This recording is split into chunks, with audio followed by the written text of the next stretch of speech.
El kilómetro 187.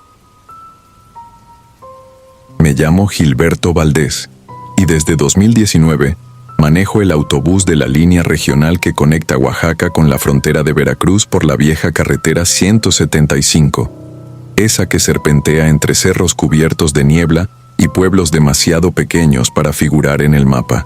Quienes conducimos de noche lo hacemos porque la ruta se vuelve más rápida cuando las curvas están vacías, pero también porque el silencio del asfalto tiene un ritmo hipnótico que termina volviéndose parte del cuerpo. Uno aprende a respirar al compás de los reflectores y a medir la distancia por el zumbido del motor, como si el camión fuera un animal que bosteza en la oscuridad. Aquel 3 de noviembre de 2021, salí de la central de Abasto a las 19:45 con 17 pasajeros contados. Verifiqué 2 veces las listas, sellé la bodega, activé el GPS y me encomendé a San Cristóbal, santo que siempre cuelga del tablero aunque nadie recuerde ya ponerle flores. Las primeras 2 horas resultaron tranquilas, un atardecer violeta que se desmayó detrás de los cerros y la típica llovizna que resbala por los parabrisas sin comprometer la visibilidad. Apagué el sistema de música ambiental porque el eco de los instrumentos me ponía nervioso. Preferí dejar que el motor dialogara con los truenos lejanos. Habíamos cruzado Ayutla cuando la frecuencia de emergencias empezó a crepitar con insistencia. La voz del operador reportaba un accidente a la altura del kilómetro 187. Un coche compacto volcado, posible fuga de combustible, tránsito detenido en ambos sentidos. Frené poco a poco, accioné las intermitentes y noté que los pasajeros dormitaban atados a sus cinturones tal como indica el manual. Solo la señora del asiento 4 levantó la vista, preguntándome con señas lo que ocurría. Le respondí con un gesto calmado y apunté al camino bloqueado. Cuando por fin detuve la unidad, los reflectores de la policía estatal iluminaban restos de vidrio y plástico dispersos por la cinta asfáltica. Entre los uniformados se movían paramédicos con chalecos fluorescentes, pero algo me erizó la nuca. En el carril contrario, sobre la línea discontinua, yacía una figura tapada apenas con una manta térmica que el viento intentaba alzar. No soy ajeno a la muerte. La carretera la ofrece como recuerdo constante.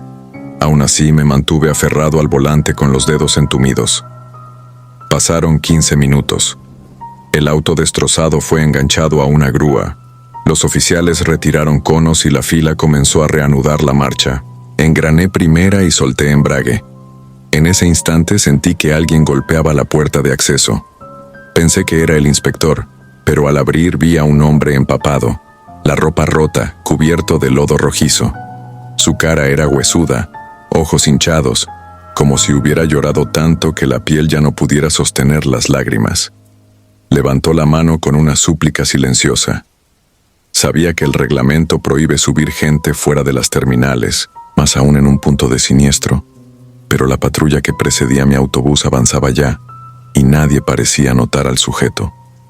Sentí una punzada de compasión, o quizá culpa, y le hice un breve gesto para que subiera. Se acomodó en el asiento 37, última fila del lado izquierdo, justo debajo de la cámara interior. No emitió saludo. Se abrazó las rodillas, inclinó la cabeza y comenzó a sollozar con una cadencia que me heló la espalda. Reanudé el trayecto. A través del espejo retrovisor interno lo observaba. No se limpiaba el rostro, simplemente dejaba que el llanto le resbalara por la barbilla. Los demás continuaban dormidos, excepto la señora del asiento 4, que me escrutaba como queriendo confirmar si aquel lamento era real o si formaba parte de alguna pesadilla compartida. Para darle tranquilidad activé de nuevo la música, bajita, una balada ranchera. El llorar se mezcló con la guitarra hasta volverse un gruñido disonante que produjo vértigo. Después del puente Piedra del Agua la lluvia arreció. Las gotas golpeaban el parabrisas como miles de uñas, y las luces del tablero parpadeaban por la humedad. Fue entonces que el llanto se transformó en un sonido más agudo, casi un chillido infantil.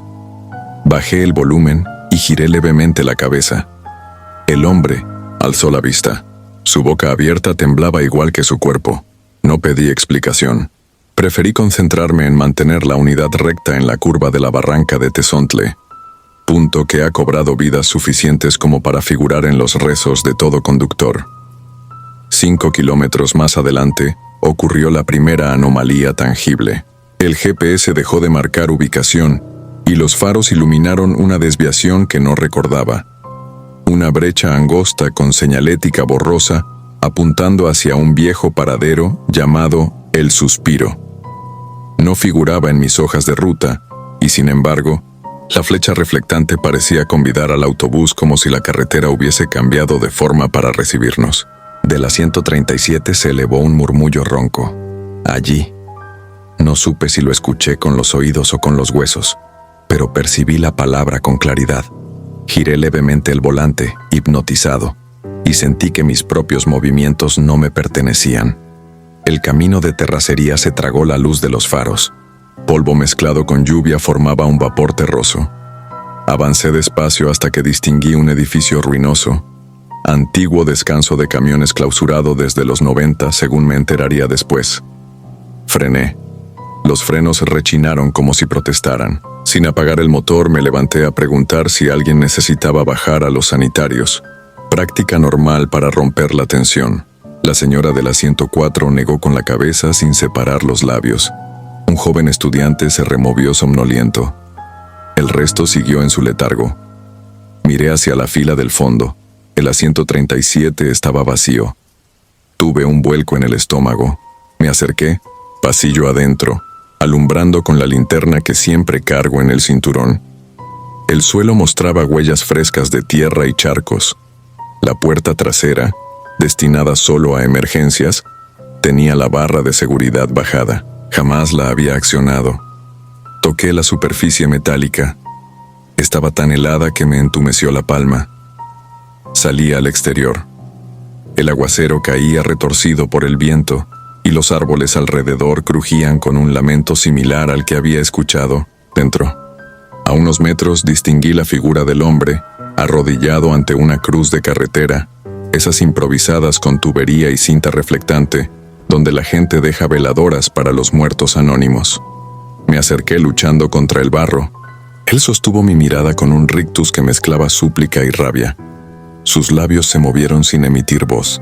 En la base de la cruz, una veladora recién encendida protegía su llama bajo un frasco de cristal. La etiqueta marcaba la fecha 03 2021. Entendí de golpe que la cruz no era vieja. La acababan de plantar aquella misma noche. Retrocedí. Él se irguió. Dio un paso hacia mí. Sus ropas chorreaban agua y sangre oscura que no parecía diluirse. Sentí el suelo inclinarse, un mareo tan intenso que creí que el mundo giraba bajo su voluntad. El hombre estiró la mano, palma abierta, dedos deformes. En su muñeca pendía una pulsera hospitalaria manchada de óxido. Logré leer el nombre, Gerardo V. Un relámpago iluminó el letrero destrozado del paradero. Faltaban letras, pero aún podía descifrarse. Vadovie. Di media vuelta y corrí al autobús. Cada paso se hundía como si el lodo quisiera tragarme. Cuando subí, la señora de la 104 gritó al verme empapado. Fue la única palabra que resonó en toda la noche. Encendí el motor a ciegas y giré el volante para incorporarme de nuevo a la carretera principal. Maniobré sin mirar el retrovisor por terror a descubrir que él me seguía. Solo tras avanzar 10 kilómetros me atreví a detenerme en la gasolinera de San Lucas. Llamé al supervisor de la línea y reporté un incidente médico para justificar el retraso, evitando cualquier mención sobrenatural que pudiera comprometerme. Mientras llenaban el tanque, revisé la cámara interior. El circuito había registrado perfectamente a los pasajeros que subieron en la terminal, pero ninguna imagen mostraba al hombre de la 137. En lugar de su silueta, el video presentaba un parpadeo gris cada vez que su ubicación debería aparecer, un hueco electrónico que latía como corazón apagado. El resto del viaje transcurrió sin novedad visible, pero el silencio ya no era amigo. Era una campana hueca que resonaba en mi cráneo con cada kilómetro. Llegué a Acayucan a las 04:10. Entregué la unidad, firmé bitácora y pedí el reporte de kilometraje. Al revisarlo noté que Inexplicablemente, marcaba 7 kilómetros extra, margen que no correspondía a ninguna desviación oficial. Apunté la anomalía, aunque supe que jamás la explicarían. Durante la semana siguiente busqué noticias sobre aquel accidente en periódicos locales. Hallé una nota breve: vehículo compacto volcado, un fallecido identificado como Gerardo Quinto, 32 años, originario de Ayutla. Viajaba rumbo a Veracruz para reconciliarse con su esposa después de una pelea. Se salió de la cinta asfáltica al humo, perder el control bajo la lluvia. En la misma noticia aparecía una foto borrosa de la escena: el cuerpo cubierto con manta térmica, la camisa rota, rostro abollado por el impacto. En su mano izquierda, captada por el destello de la cámara, podía verse la pulsera hospitalaria que yo había leído. Desde entonces, cada vez que manejo de noche y atravieso el kilómetro 187, reduzco la velocidad, bajo el volumen del motor eléctrico del limpiaparabrisas para escuchar mejor. Algunos colegas dicen que allí se oyen lamentos sobre el rugido del viento, un llanto que parece arrastrarse entre los árboles. Yo no discuto ni confirmo, solo mantengo las luces altas y los ojos fijos en la línea continua, tratando de no parpadear. He comprendido que la carretera no es solo asfalto y gravilla, es un corredor donde los vivos y los muertos comparten destinos, donde el tiempo se pliega y el dolor encuentra atajos para manifestarse. El turismo de horror.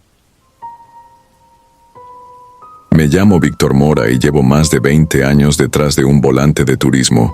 He visto volcaduras, asaltos y tormentas que parecían partir el asfalto, pero hay una noche que todavía me hace pisar el freno cuando el reloj marca la 1 de la madrugada. Sucedió en mayo de 2014, en la carretera federal 135D, el tramo que conecta Puebla con la Sierra Mixteca de Oaxaca. Habíamos sido contratados por la Universidad Tecnológica de Tehuacán para llevar a Miamocintoba 28 alumnos y 2 profesores a una feria de innovación. Les gustaba viajar de noche para ahorrar hotel y ganar el día siguiente. Y a mí me convenía porque el tráfico pesado se diluye cuando todo el mundo duerme. Salimos a las 22:15, entre bromas, mochilas y cajas de cartón llenas de prototipos. Las primeras 2 horas transcurrieron con música apenas audible, luz tenue en el pasillo y el zumbido regular del motor Cummins, que yo conozco como el pulso de mi propio cuerpo. Pasando el entronque a Cañada Morelos, la carretera se retuerce, entre cerros de caliza y pinos negros. Allí arriba el aire huele a humedad rancia y resina, y la niebla se forma sin aviso, levantándose como humo de fosa recién abierta. A las 00:58, lo recuerdo porque iba viendo el cronómetro para calcular el siguiente descanso. Sentí un latigazo seco debajo del piso, a la altura del eje trasero. El volante me brincó en las manos. Los focos del tablero relampaguearon. Frené con cuidado, señalé orilla y me detuve sobre la estrecha berma. Al bajar confirmé lo inevitable.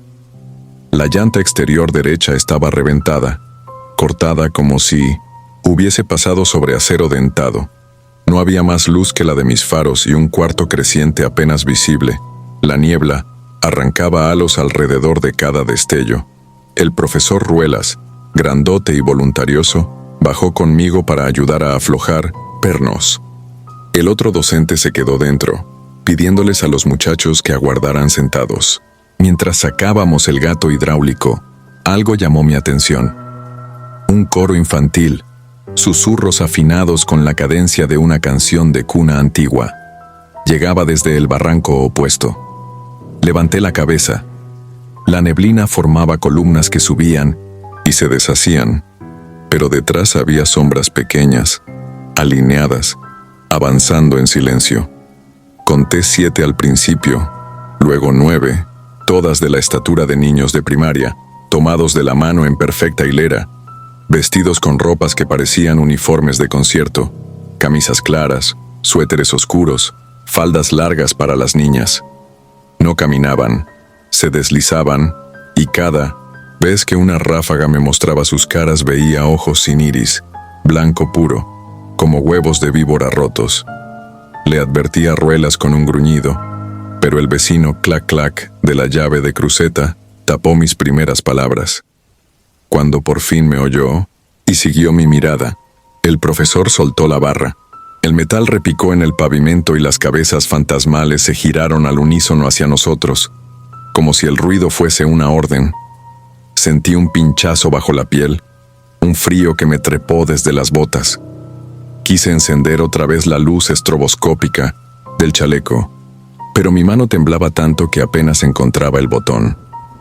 Dentro del autobús, algunos estudiantes seguían despiertos mirando series. Los más cercanos a las ventanillas empezaron a golpear el vidrio para llamar la atención del resto. Vi telefonitos levantarse como luciérnagas, grabando. A través del parabrisas, escuché un grito ahogado. El profesor Lindaño, un tipo tranquilo, canoso, corrió al pasillo, tropezó y golpeó la puerta, rogándonos que subiéramos. Mientras tanto yo forcejeaba con el neumático, decidido a mantener la cabeza ocupada para no ceder al pánico. La hilera de niños fantasmas había llegado ya al borde del camino. Seguían cantando sin abrir la boca. La melodía salía de sus pechos como viento por flauta rota, y a cada compás la temperatura bajaba 1 grado. En aquella fracción de segundo, recordé algo que un despachador de gasolina me había contado 6 meses atrás. En 1992, un autobús escolar con un coro infantil de la colonia Gabriel Pastor se despeñó por ese barranco durante un deslave, justo en el kilómetro 217. Rescataron cuerpos contados, los demás quedaron atrapados en el alud. Hubo misas, promesas de ampliar la vía y leyendas que corrieron de peaje en peaje. Algunos decían que los espíritus seguían ensayando su última canción y hacían que los conductores reventaran neumáticos o sufrieran fallas eléctricas para obligarlos a detenerse. Otros aseguraban que bastaba con no mirarlos a los ojos. Yo, que siempre fui escéptico, descubrí esa noche lo corta que es la distancia entre duda y certeza. Los niños abandonaron la hilera y se dispersaron alrededor del camión, rozando la carrocería con las yemas como quien palpa un ataúd recién barnizado. Cada huella dejaba una mancha oscura, húmeda, que desaparecía enseguida tragada por el frío. El canto se tornó un murmullo grave, sin métrica, y la niebla empezó a colarse al interior por las salidas de aire acondicionado que yo había apagado media hora antes. Oí jadeos, sollozos contenidos, la voz de alguien que rezaba. No quise usar el claxon. Sentía que cualquier estridencia podía desatar algo peor. Me limité a darle vueltas al birlo final. Entonces una de las figuras se deslizó hasta quedar a 30 centímetros de mí. No podía verle la boca, pero un vapor acre salía de la forma donde debía estar. El olor de papel quemado y azúcar rancia. Yo sostenía la cruceta como crucifijo improvisado. Quedamos inmóviles, hombre y espectro, hasta que se oyó chac chac. La llanta nueva había encajado. Ruelas saltó al estribo del primer brinco. Yo subí tras él, cerré la puerta y giré la llave de ignición. Las luces interiores palidecieron, el tablero chisporroteó y todo se apagó. Un suspiro colectivo llenó la cabina. Fuera, los niños ya no cantaban, sus cabezas se asomaban por los cristales, los globos oculares pegados al vidrio, y podían verse venitas oscuras latiendo donde el blanco debería ser plácido. Empuñé el arranque 1, 2, 3 veces, apenas un clic. En la quinta intentona el motor tosió, sacudió el chasis y murió otra vez. Entrechocaban dientes a mi alrededor, de frío o de miedo, no sé, y la neblina interior me impedía distinguir el retrovisor. La sexta vez giré la llave mientras soltaba el freno de estacionamiento. Sentí al autobús deslizarse milímetro a milímetro pendiente abajo. Las figuras retrocedieron un paso, alineadas ahora contra las luces de posición. Un golpe seco en la puerta de servicio me hizo girar. 2 manos diminutas, uñas azuladas, trataban de forzar la cerradura exterior. La cuesta nos arrastró 10 metros. El motor, aún en inercia, tomó una bocanada y despertó con un rugido áspero, como si respirara a través de agua. Apreté embrague, metí segunda, y dejé que la gravedad hiciera su trabajo. El velocímetro trepó a 40. Los niños se quedaron atrás fundiéndose en la bruma, salvo uno que corría al costado, flotando más que pisando, brazo extendido, dedos engarfiados. Cuando cruzamos el letrero oxidado que anunciaba fin de zona de deslaves, kilómetro 117, la figura se deshizo en polvo negro absorbido por la noche.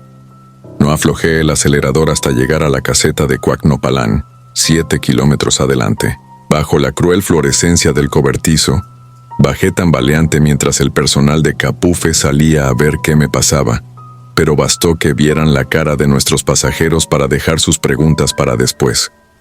Nos permitieron estacionarnos junto a los sanitarios y esperaron a que todos bajaran a estirar las piernas. Nadie hablaba. Algunos estudiantes vomitaban en los maceteros, otros lloraban en silencio. Ruelas encendió un cigarrillo tras otro. El profesor Lindaño sonreía con la mandíbula rígida, como quien acaba de escapar a un fusilamiento. Un supervisor de la caseta, viejo y barrigón, se acercó con un termo de café. Le conté lo justo: neumático reventado, canto extraño, sombras de niños que casi nos cercan. Balanceó la cabeza como quien oye una canción repetida y dijo: «No son sombras, joven, son los del coro. A veces hasta se suben, pero si el motor no prende, usted no vuelve a ver la luz». Antes de que pudiera preguntarle más, un operador de patrulla federal se nos plantó enfrente. Había revisado el costado del autobús y encontró marcas sucias, grasientas, con formas de manos pequeñas y 8 líneas verticales más largas, como rasguños de algo que mide el tiempo en arañazos. Terminé la ruta, pero regresamos a Puebla al amanecer por la autopista Cuota, evitando por completo el tramo de la sierra. El seguro cubrió la llanta, pero nadie de la compañía supo explicar por qué el neumático presentaba cortes concéntricos internos, como si se hubiese desgarrado desde la cámara hacia afuera.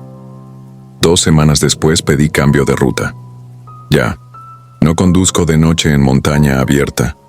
A veces, sin embargo, el cuerpo recuerda lo que la razón intenta olvidar. Justo antes del sueño, mi oído repara en un susurro coral. Voces infantiles que se filtran por el ventilador de la recámara. Abro los ojos y veo el reloj marcando 00:58, siempre la misma hora. Juro que un frío de neblina se cuela entre la puerta y el piso, y aunque sé que estoy en casa, mi garganta vuelve a oler a papel quemado y azúcar rancia. Es entonces cuando cierro los puños y repito en voz baja: no pararemos, no abriremos, no miraremos de frente. Repito hasta que amanece, esperando que la próxima noche esas voces se olviden de mí, que busquen otra llanta que reventar, otro conductor que no crea, otro autobús que detener a la orilla del kilómetro 217. Golpes en la oscuridad. No sé en qué momento un oficio tan rutinario como manejar un autobús turístico terminó consumiendo mis horas de sueño. Me llamo Raúl Méndez y durante más de 15 años recorrí la ruta desértica que une Hermosillo, Sonora con Ciudad Chihuahua por la Federal 16, una cinta de asfalto que por la noche luce interminable y hostil. Yo creía conocer cada curva de memoria, cada letrero oxidado, cada caseta donde los perros flacos merodean en busca de restos. Pero la madrugada del 8 de septiembre de 2019 me demostró que el camino guarda secretos para los que viajan con los ojos muy abiertos.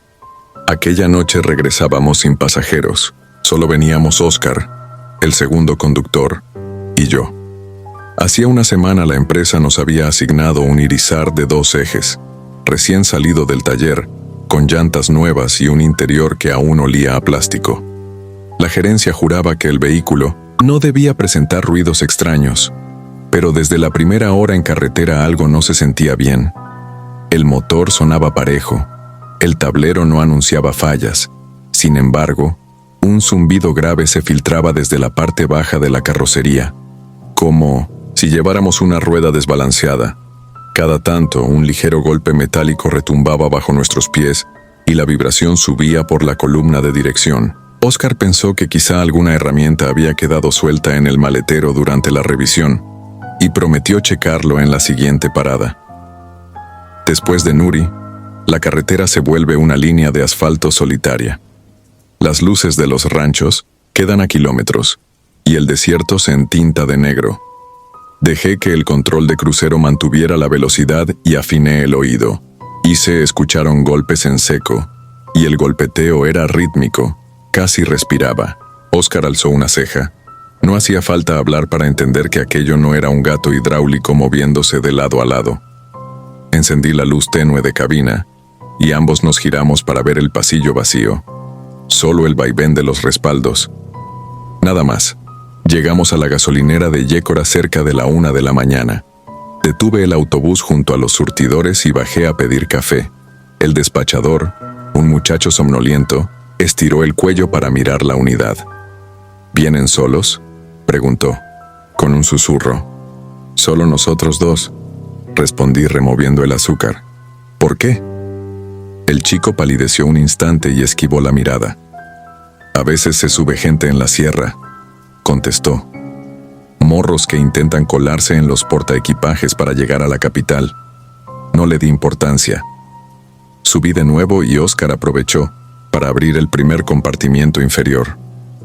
Colocó un pie en el estribo, giró la llave de las compuertas y los cilindros neumáticos expulsaron aire caliente. Cuando la tapa basculó, un olor rancio golpeó nuestras narices. Una mezcla de grasa quemada y sudor añejo. Como la ropa húmeda guardada demasiado tiempo, el interior estaba vacío, impecable incluso con el piso metálico recién lavado. Óscar soltó un chiflido incómodo. «No hay nada, Raúl, pero huele a viejo». Cerró. Ya no escuchamos golpes, así que continuamos. A las 3:20 de la noche, se apretó todavía más. No había luna, solo un cielo sin estrellas. El reflector del tablero iluminaba mis manos, y mis nudillos se veían casi blancos en el volante. Sin aviso, 3 golpes secos resonaron justo debajo de mis pies, tan fuertes que los pedales vibraron. Pisé embrague y freno al mismo tiempo. Todo el marco frontal chirrió. Óscar se incorporó. «Fue justo aquí», dijo, clavando el dedo en 1900 en el piso. Antes de que pudiera responder, el sistema de aire acondicionado se apagó por completo y la cabina quedó en un silencio espeso. No era solo la ausencia del motor del clima. Era un silencio total, un vacío auditivo que me zumbó en los oídos como un colapso de presión. Nadie que conduzca de noche quiere quedarse sin ruido de fondo. Uno siente que el cerebro se detiene, junto con los ventiladores. Encendí la luz principal del pasillo. Por un segundo creí ver algo moverse al fondo, junto a la última fila de asientos. Un destello, un reflejo, tal vez la propia luz rebotando en el cristal trasero. Pero juro que una silueta delgada se dobló sobre sí misma y desapareció. Parpadeé. No volví a verla. Óscar insistió en ir a la parte trasera. Tomó el extintor corto, se escabulló pasillo abajo y regresó en menos de 1 minuto, temblando. «Raúl, hay huellas de manos en la ventana, por dentro, como si alguien hubiera empujado el vidrio». Decidí detenernos de nuevo, esta vez en plena carretera. Encendí las luces de emergencia y rodé hasta el arcén. Salimos con las lámparas frontales y revisamos cada escotilla. Nada. Pero el olor rancio había vuelto, más denso, impregnando la carrocería como si emanara del metal. Fue entonces cuando escuché una tos sorda provenir de algún lugar bajo el chasis. No un fallo del aire, sino la clara expiración de un pecho congestionado. Óscar me miró con ojos desorbitados. No teníamos cobertura para llamar al supervisor, solo quedaba continuar y llegar cuanto antes al paradero de la Junta, donde hay señal y guardia. Sin embargo, los kilómetros siguientes se transformaron en un descenso al absurdo. Primero, el velocímetro comenzó a fluctuar, subiendo y bajando 15 kilómetros por hora aun cuando no tocaba el acelerador. Luego, el panel de anuncios para los pasajeros se encendió solo, proyectando en la pantalla negra la palabra «ocupado» en rojo intermitente. Ese letrero solo aparece cuando alguna puerta está abierta en marcha. Verlo encendido con todas las compuertas cerradas me heló la piel. Óscar se negó a dormir. Se sentó detrás de mí, en el primer asiento, con los brazos cruzados. Cada cierto tiempo miraba el techo. Me di cuenta de que lo hacía porque escuchaba pasos allá arriba, pasos suaves que recorren el pasillo tratando de no hacer crujir nada. Yo también los oí poco después, un repiqueteo leve, como si alguien descalzo se moviera despacio, calculando cada pisada. Imaginé a un pasajero colado, pero no había dónde esconderse. Habríamos visto su silueta desde el espejo retrovisor interior. Miré el espejo varias veces, los asientos vacíos, el pasillo limpio, excepto porque el tercer asiento del lado derecho tenía el descansa-cabeza hundido hacia adelante, como si alguien se inclinara para mirar el pasillo. Recordé al despachador preguntando si veníamos solos, y recordé historias de coyotes que suben a migrantes por la frontera de Sonora. A veces los convencen de viajar gratis en el maletero con tal de evitar filtros. Cuando llegamos a Chihuahua, cuentan, algunos salen casi sin aire, otros no salen nunca. Pensé en ello y me estrujó el estómago. El tramo final antes de la junta es curvo y desciende entre montes. Al entrar en la primera curva, algo golpeó el techo con tanta fuerza que los focos fluorescentes parpadearon. Luego vino un chillido, algo entre grito infantil y lamento de animal herido, largo y húmedo, que se prolongó hasta que terminé la curva. Óscar apretó los puños contra la boca. Mi instinto de conductor me rogaba detener la unidad, pero sabía que si me quedaba varado en ese sitio estábamos perdidos. No había cobertura, y el miedo es un incendio que se propaga mejor en espacios cerrados. Pasamos la entrada del Parque Nacional Cascada de Basaceachi y divisamos, por fin, las luces del paradero. Aflojé la marcha y entré despacio en la explanada, semi-iluminada. El encargado de guardia, un tarahumara mayor, salió con una lámpara. Ni bien detuve el motor, los golpes regresaron. Un martilleo rabioso en la zona media del piso, ahora acompañados por un jadeo evidente, como si alguien diera cabezazos contra la carrocería. Bajamos. El viejo guardia pasó su lámpara bajo el chasis. Preguntó si traíamos algo. Le contamos todo a medias, con vergüenza y sin aliento. Él nos estudió con escepticismo, pero abrió la compuerta central del maletero. La tapa se levantó apenas 15 centímetros y se atoró, como si algo pesara contra el mecanismo. Entre los tres tiramos. Cuando por fin liberamos la tapa, una bocanada de aire glacial nos azotó la cara, cargada de un olor a metal oxidado y salmuera. Al enfocar con la lámpara, observamos gotas oscuras salpicadas por las paredes, extendiéndose en vetas hasta el piso. Óscar tocó una. Era espesa y pegajosa. Su pulgar quedó manchado de un líquido amarronado que olía a sangre descompuesta.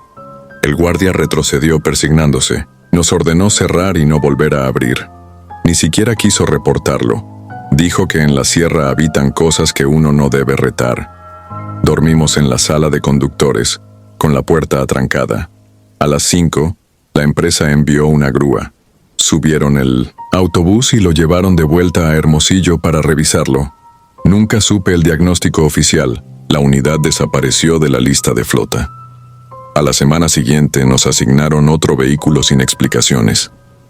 Hice mi propia investigación a través de un ex mecánico de la base. Él me contó que, meses antes de que me entregaran aquel Irizar, la Guardia Nacional interceptó a un grupo que traficaba personas. Hallaron un autobús idéntico abandonado en un camino rural cerca de Opodepe. Dentro, el motor estaba intacto, el tanque lleno, pero había restos humanos en el maletero. 2 muchachos provenientes de Centroamérica, encerrados para cruzar retenes nocturnos. Murieron asfixiados cuando los conductores los abandonaron tras divisar un operativo. La empresa obtuvo esa unidad en una subasta después de la investigación. La repintó y la regresó a ruta sin avisar a nadie. Entendí entonces por qué el olor no venía de algo mecánico, sino de un recuerdo impregnado en el metal. Comprendí por qué los golpes emergían cuando la carretera quedaba vacía, por qué las voces, que nosotros confundimos con zumbidos, rogaban cada noche detenernos y abrir la compuerta. Tal vez los muchachos no buscaron venganza, Querían aire, querían que alguien los viera.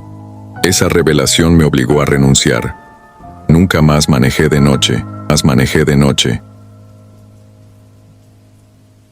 Presa del camino. Nunca pensé que una ruta tan sencilla me marcaría para siempre.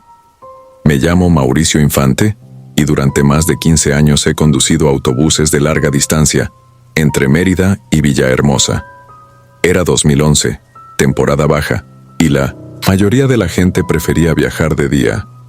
Así que ese turno nocturno me lo asignaron casi como castigo por un intercambio con otro chofer. El plan era salir de Mérida a las 22:00, cruzar Campeche y alcanzar Villahermosa antes del amanecer para reportar unidad limpia y regresar vacío al mediodía siguiente. Conocía cada curva, cada señal, incluso los baches que nunca parchaban, pero esa noche algo iba a quebrar la rutina. A eso de la 1 de la mañana ya habíamos dejado atrás Champotón. Llevaba solo 18 pasajeros, casi todos dormidos.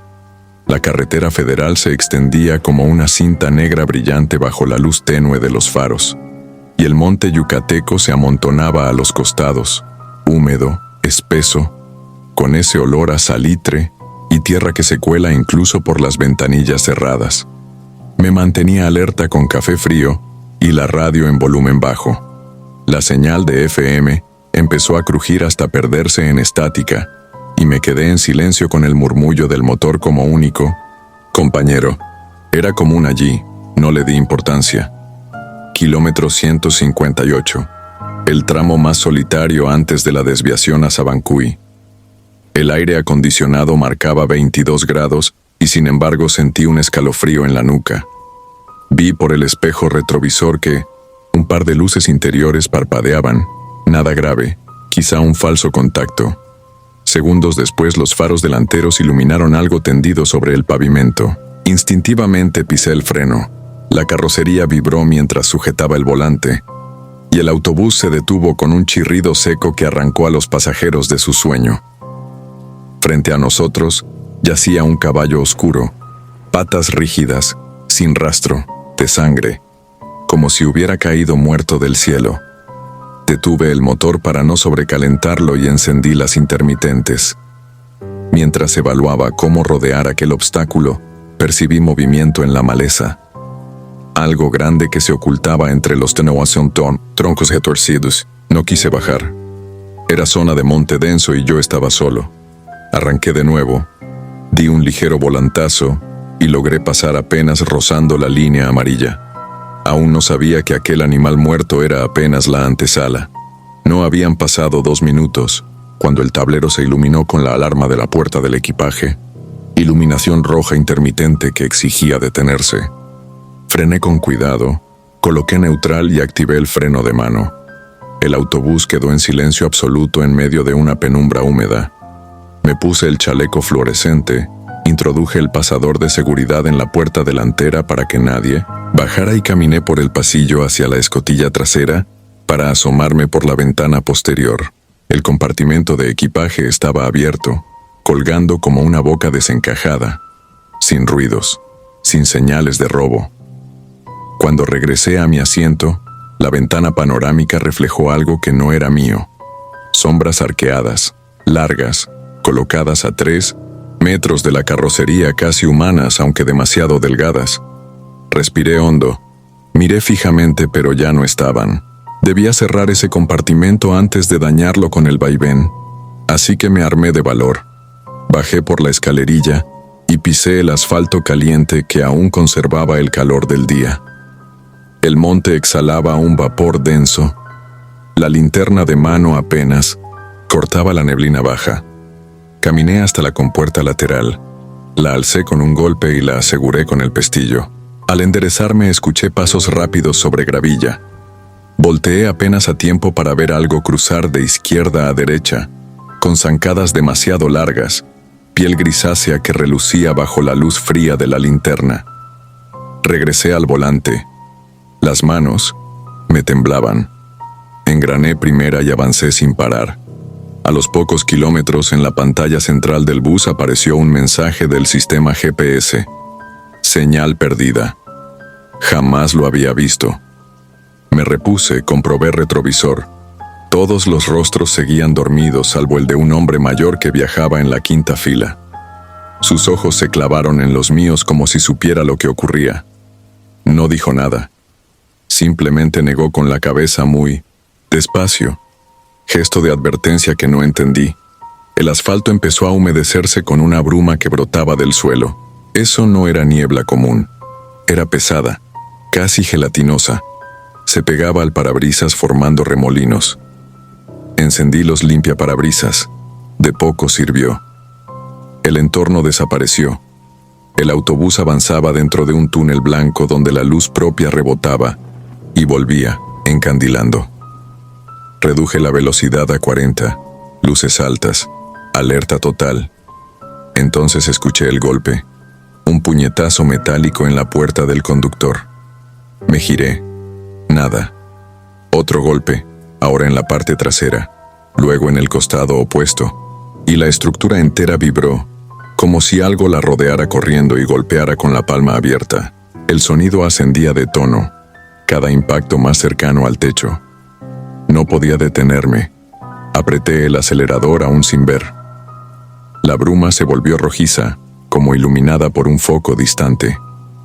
Súbitamente la radio muerta escupió un alarido, una voz femenina distorsionada que repetía una palabra incomprensible, quizá maya, quizá náhuatl, un chasquido ahogado que terminó en sollozo. El anciano se levantó tambaleante y llegó hasta la cabina. Su voz era apenas un murmullo. No abras, siga, no abra. Lo empujé suavemente de vuelta a su asiento. Temía que cundiera el pánico y no podía perder el control. Kilómetro. Totamao, el pavimento recuperó la visibilidad de golpe, como si hubiéramos atravesado un portal. El tablero dejó de parpadear. La bruma quedó atrás, pero frente a nosotros apareció una silueta femenina, parada justo sobre la línea central. Frenar habría sido inútil, girar también, así que cerré los ojos un instante esperando el impacto. Nada. El autobús atravesó la figura. Un crujido como hielo resquebrajándose llenó la cabina, y la temperatura descendió a un nivel que empañó todos los vidrios. El aliento de los pasajeros se dibujó en nubes blancas. Algunos despertaron tosiendo por el frío repentino. Al mirar el espejo otra vez vi que la mujer seguía allí, ahora sentada en la escalera central, cabeza gacha, cabello enmarañado cubriéndole la cara. No entiendo cómo había entrado. Mi primera reacción fue frenar, pero la respiración de la señora del asiento 12B se detuvo con un gemido. Sus pulmones parecieron expulsar un aire negro que se condensó en hilillos pegajosos y se deslizó por el pasillo hacia aquella intrusa. El Omaene. Anciano gritó algo que sonó a oración. Le pedí que se calmara, pero él alzó un rosario tembloroso y lo señaló a la figura, sin palabras, como si eso bastara. De pronto todos los compartimentos superiores se abrieron simultáneos. Vómito de maletas y chamarras que cayeron sobre los pasajeros, creando caos y golpes. Ignoré las quejas. Debía sacar a esa cosa. Quise levantarme, y la puerta de la cabina se cerró sola, bloqueándome. El autobús se aceleró por sí mismo hasta los 90 kilómetros por hora. Mis pies, clavados al piso, apenas tocaban los pedales. Yo no conducía más. El motor rugía. Los faros iluminaban curvas imposibles, asfalto que se retorcía como serpiente, señalética que aparecía en un idioma desconocido. Sentí que las llantas dejaban de rodar sobre algo sólido. Levitábamos a centímetros del camino mientras la velocidad subía. El timón giraba lentamente por su cuenta, siempre al centro, corrigiendo. La mujer levantó la cabeza. Sus ojos eran dos huecos, como cavidades de arcilla húmeda. De ellas brotaba un líquido, espeso que escurría y dejaba un rastro sobre los escalones, manchando alfombra y zapatillas. Al tocar suelo, aquel fluido se convertía en insectos diminutos que corrían bajo los asientos. Volví a concentrarme en el parabrisas. No había carretera. Avanzábamos sobre una llanura ceniza iluminada por un resplandor que no tenía origen. En la distancia, centenares de figuras flacas nos observaban agazapadas. Cada golpe en la carrocería regresó. Cientos de puños invisibles pidiendo entrar. El anciano forcejeó con la puerta del autobús. Gritó nombres de santos que nunca había escuchado y finalmente se desplomó, las venas de su cuello marcadas por dentro, como si algo lo estrangulara desde el esófago. Mi instinto se rebeló. Debía retomar el control. Coloqué ambas manos en el volante. Recité la rutina mecánica de arranque como un mantra y giré la llave de encendido otra vez. El sistema se reinició con destellos. La pantalla del tablero titiló y de pronto mostró el logo de la marca emerger en azul, como si hubiéramos apagado y encendido en pleno viaje. Las ruedas volvieron a sentir el asfalto. La inercia me empujó hacia el frente al recuperar fricción real. Vi la salida a Ciudad del Carmen a escasos 100 metros y desvié, escapando del carril principal. El autobús recobró su peso normal. La gravedad nos ancló. La figura ya no estaba. El aire se calentó tanto que los cristales sudaron. Miré a los pasajeros. Algunos lloraban, otros seguían dormidos como hipnotizados. El anciano respiraba con dificultad en el suelo. Me detuve en la primera gasolinera iluminada. Bajé la puerta y uno por uno saqué a las personas contándolos, revisando que nadie quedara atrapado. Éramos 19, 18 pasajeros y yo. Casi no lo noto, pero debía ser 20 incluyendo al anciano. Corrí dentro. Su cuerpo seguía allí, pero en sus manos apretaba el rosario roto y una cadenita que no era suya, larga, oxidada, con un dije de herradura. Sobre el pecho una marca circular como herradura incandescente aún humeante. Llamé a ambulancias, a la Guardia Nacional, al coordinador de mi línea. Relaté lo ocurrido de forma simple. Animal muerto, frenazo, pasajero infartado. Fin. Nadie preguntó más. Nos retuvieron hasta las 7 de la mañana para peritajes. El acta oficial dice que una falla eléctrica provocó alucinaciones por inhalación de gases de batería. No me creen, ni falta que hace. Nunca regresé al turno nocturno. Si disfrutas de los relatos, te invitamos a apoyarnos con un like y un comentario, ya que eso nos ayuda muchísimo. Además, si aún no estás suscrito o suscrita, te animamos a formar parte de la comunidad del terror. Muchas gracias por escucharnos y por tu apoyo.